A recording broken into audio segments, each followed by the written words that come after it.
EPGI wanted something with vision. They wanted to set the building up against the skyline, and to do that they needed a big idea. I think that what's important about this project, it's a project of collaboration. Many people were involved in getting this done, and I think that's really the story here. From the chairman of EPGI, who initially came up with the idea, through to Redbridge itself promoting the idea, through the Section 106, standing by the team and the client in really moving this forward and helping to facilitate the process. I think that the financiers involved, Helleber Bank, have been tremendously supportive of the arts, and in particular this project and several other art projects that have been installed here at Pioneer Point. So I think that it's been this beautiful process of collaboration and many people involved. And through the design process, GDS has been involved at conception alongside the client, working with the likes of the bakery. And of course, once Architainment became involved, then we could really start to see how the project evolved and produced into this, the project that's here today. Well, we actually looked at several of your products. We looked at the Color Blast initially, thinking that we could actually just wash the wall with light. We looked at the Color Burst as well, but finally we came back to the LMX because it allowed us this pixelated pattern with the 1 foot spacing.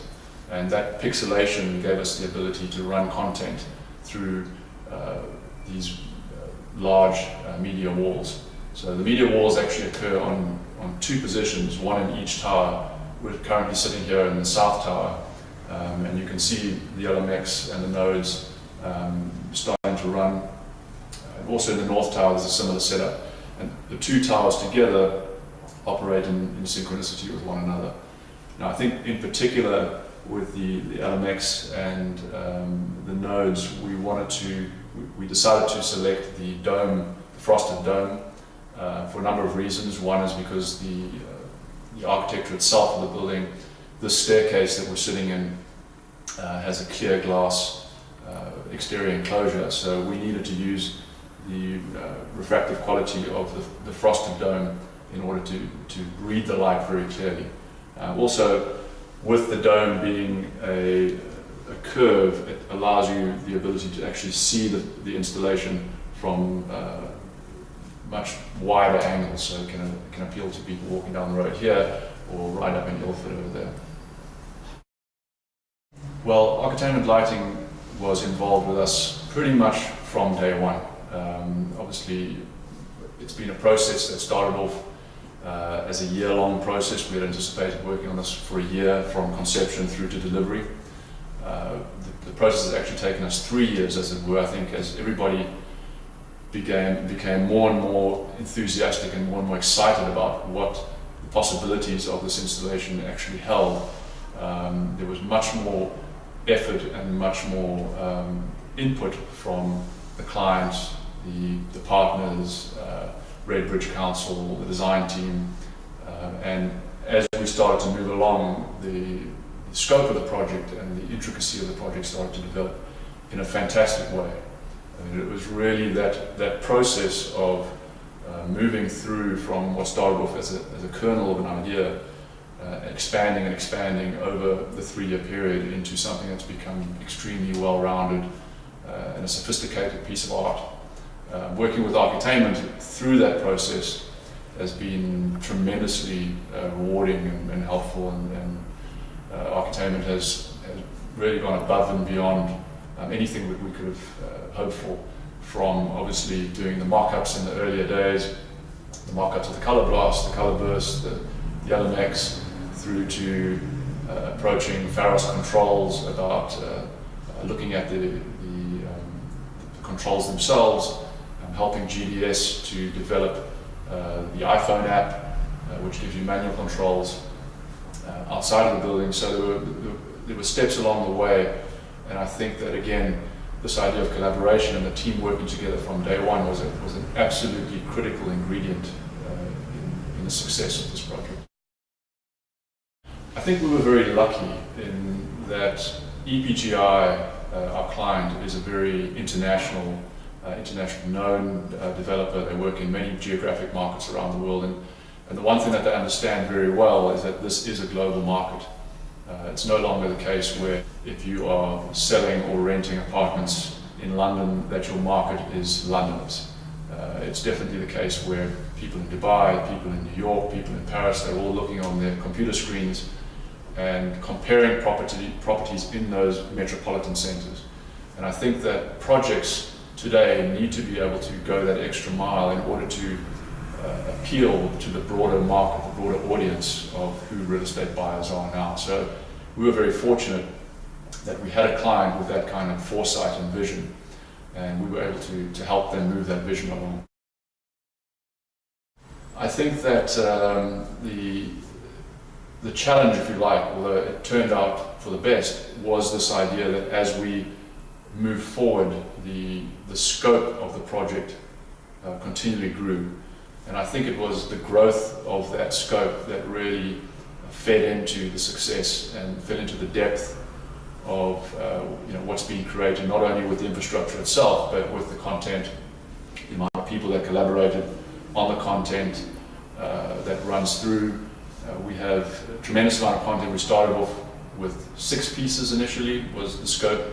We expanded that to several more, probably a dozen more. Then we started looking at special days and holidays, so putting bespoke content in at Christmas time, New Year's, we have a New Year's countdown, Valentine's Day, Easter, etc.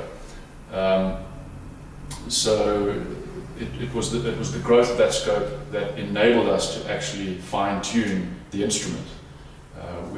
We always have referred to this as an instrument, and the content that we have created with the team to put into the instrument is the sheet music, if you like.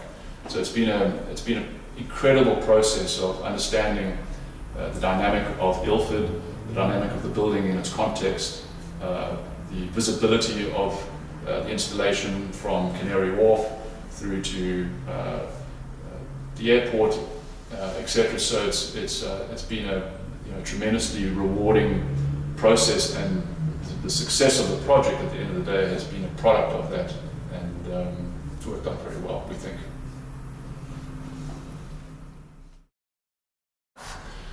Well, actually, there's quite an array of different effects, starting off from bespoke video effects that we edited and put together as a continual playlist. We work with a parametric software called Grasshopper. Grasshopper enabled us to come up with a series of abstractions using the substrate, various geometric abstractions that were then choreographed. We also work with a series of vector-based content that, again, we were able to edit specifically for the dimensions of the 2 stairwells. On the individual days of the year that are special, again, we have created references to Valentine's Day and Easter and Guy Fawkes Day, for example. So there's been a lot of planning that has gone into each of these content pieces. And one of the jobs that we have worked on with Architainment and Pharos and ourselves, which has been also very exciting, is this notion that each and every day of the year has been choreographed. So each and every day of the year starts off with a trigger time, it ends with a trigger time, and there's a playlist, if you like, of choreography of each of these individual content pieces. So the system itself has been designed in such a way that the owners of the building can continue to expand on that playlist, add to the playlist, leave some pieces off for a short period of time.